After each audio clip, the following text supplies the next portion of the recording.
warahmatullahi wabarakatuh. Halo generasi muda Semansef, apa kabarnya kalian? Semoga dalam keadaan sehat dan semangat. Oke, kembali lagi dengan Ibu Sulfa di mata pelajaran sejarah. Pada mata pelajaran sejarah peminatan. Nah, anak-anak, minggu lalu kita telah membahas materi tentang interpretasi. Ada yang masih ingat pengertian interpretasi? Ya, jadi interpretasi ialah menafsirkan atau merangkai fakta sejarah yang menjadi fakta dari satu kesatuan menjadi yang utuh, yang berbentuk ilmiah dan harmonis. Kemudian pada pertemuan kali ini kita akan membahas mengenai historiografi. Nah, perhatikan gambar pada layar berikut. Nah, terdapat gambar seorang sastrawan yang sedang menuliskan bagian kerangka manusia.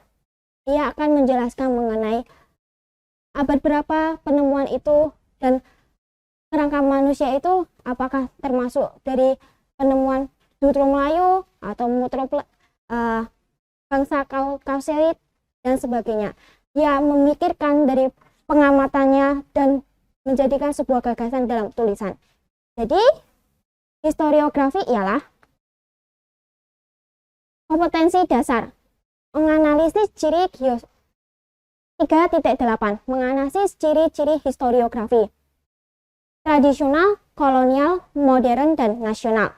4.8 menyajikan hasil kajian ciri-ciri historiografi tradisional, kolonial, modern, dan nasional dalam bentuk tulisan dan atau media lainnya. Kemudian tujuan pembelajarannya memahami pengertian dari historiografi, menyebutkan macam-macam historiografi, mengenali ciri-ciri historiografi tradisional, modern, kolonial, dan nasional. Adapun memahami sistematika penulisan sejarah. Selanjutnya, menuliskan laporan hasil salah satu dari ciri-ciri yaitu historiografi tradisional, kolonial, modern, dan nasional. Nah, pada kali ini kita akan mengetahui pengertian dari historiografi, yaitu menurut Goslak, historiografi ada bentuk publikasi, baik dalam bentuk lisan maupun tulisan mengenai peristiwa atau kombinasi peristiwa-peristiwa di masa lampau. Nah, di sini ada outline dari historiografi dibagi menjadi 4. Yang pertama, historiografi tradisional, historiografi kolonial, historiografi modern, dan berikutnya ialah historiografi nasional. Di slide berikutnya akan menjelaskan mengenai historiografi tradisional. Nah, historiografi tradisional ialah merupakan penulisan sejarah yang umumnya dilakukan oleh para sastrawan ataupun pujangga keraton dan bangsawan kerajaan.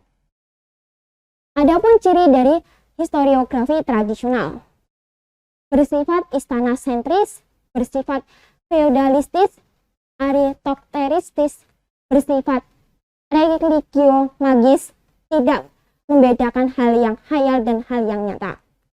Adapun penulisan historiografi tradisional itu lebih mementingkan kedudukan kerajaan, bersifat regiosentris atau kedaerahan, adapun raja dan pimpinan dianggap mempunyai kekuatan gaib. Kemudian berikutnya yaitu ciri historiografi masa Hindu-Buddha. Berbentuk tulisan berbuah kitab, penulisan sejarah ini menggunakan bahasa Sanskerta dan tulisan hurufnya Pallawa. Di pertengahan ialah penulisan historiografi tradisional masa Hindu-Buddha bahasa Jawa kuno. Orientasinya lebih ke kerajaan atau kedudukan para raja. Kemudian masa Islam, historiografi berbentuk tulisan berupa puisi atau prosa. Orientasi utamanya lebih menekankan kepada sejarah ajaran Islam, filsafat, dan tasawuf. Contoh penulisan lainnya antara lain hikayat, babat, syair, suluk, dan kitab. Nah, adapun contoh dari historiografi tradisional masa Hindu-Buddha yaitu kitab Paparaton. Kemudian historiografi tradisional masa Islam yaitu babat tanah Jawa. Kemudian yang berikutnya yaitu historiografi kolonial. Adapun pengertian dari historiografi kolonial ialah historiografi kolonial adalah penulisan sejarah yang ditulis pada masa koloni. Fokus utama historiografi kolonial adalah kehidupan warga Belanda di Hindia Belanda karena ditulis oleh orang-orang Belanda atau Eropa. Tujuan penulisannya untuk memperkuat kedudukan mereka di Indonesia. Adapun ciri dari historiografi kolonial. Nah, cirinya yaitu Nederlandocentrisme atau Eropa-sentrisme, bersifat mitologis, bersifat subjektif, bersifat diskriminatif, berisi tentang sejarah orang-orang besar, mengabaikan sumber lokal. Nah, adapun contoh dari salah satu penulisan historiografi kolonial yaitu buku yang berjudul History of Java. Kemudian yang ketiga ialah historiografi modern. Pengertian dari historiografi modern muncul akibat tuntutan ketetapan teknik untuk mendapatkan fakta-fakta sejarah. Fakta sejarah didapatkan melalui penetapan metode penelitian, memakai ilmu bantu adanya teknik pengarsipan atau rekonstruksi melalui sejarah lisan. Masa ini disebut dengan masa sejarah kritis yang menggunakan prinsip-prinsip metode penelitian sejarah. Berikutnya yaitu ciri dari historiografi modern. Itu bersifat metodologis, bersifat kritis, historis, pendekatan multidimensional, bersifat kritik terhadap historiografi nasional, munculnya peran-peran rakyat kecil. Dan di historiografi modern juga mengangkat sumber-sumber lokal. Contoh dari historiografi modern, salah satu bukunya yang berjudul Pemberontakan Petani Banten 1988. Berikutnya yaitu yang terakhir historiografi nasional. Kelebihan historiografi modern mengubah pandangan regiologis dan kosmologis menjadikan pandangan yang bersifat ilmiah, menggunakan penulisan secara kritis, menggunakan pendekatan multidimensional, menggunakan dinamika masyarakat Indonesia dari berbagai aspek kehidupan.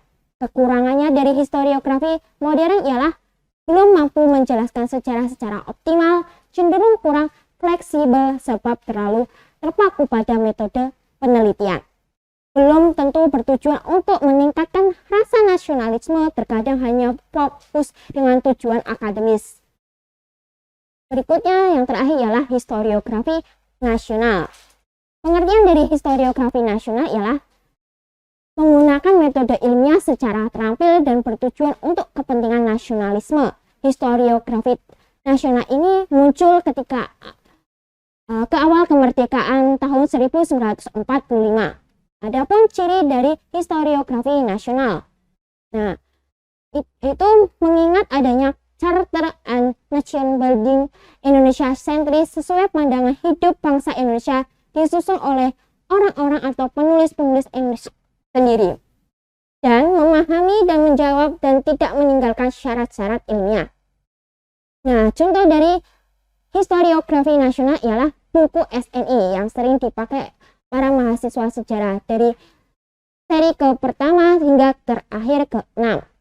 Nah, adapun dari historiografi pasti yang pengertiannya itu penulisan sejarah. Adapun sistematika dalam penulisan sejarah ialah dari bab 1 latar belakang, rumusan masalah, tujuan dan manfaat.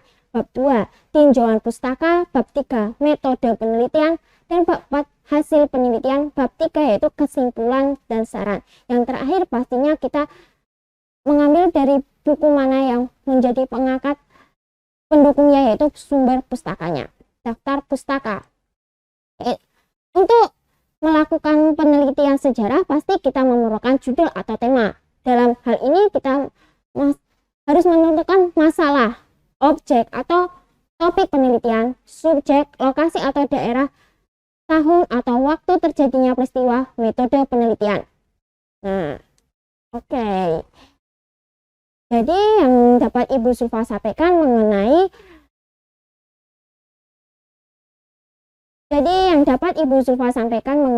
historiografi. Jadi historiografi itu digolongkan menjadi 4 tadi.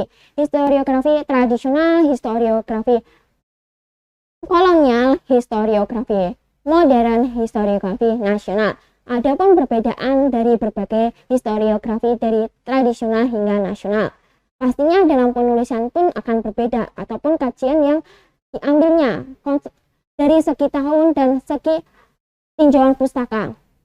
Nah, semoga apa yang dapat Ibu Sulfa sampaikan, semoga kalian paham. Wassalamualaikum warahmatullahi wabarakatuh.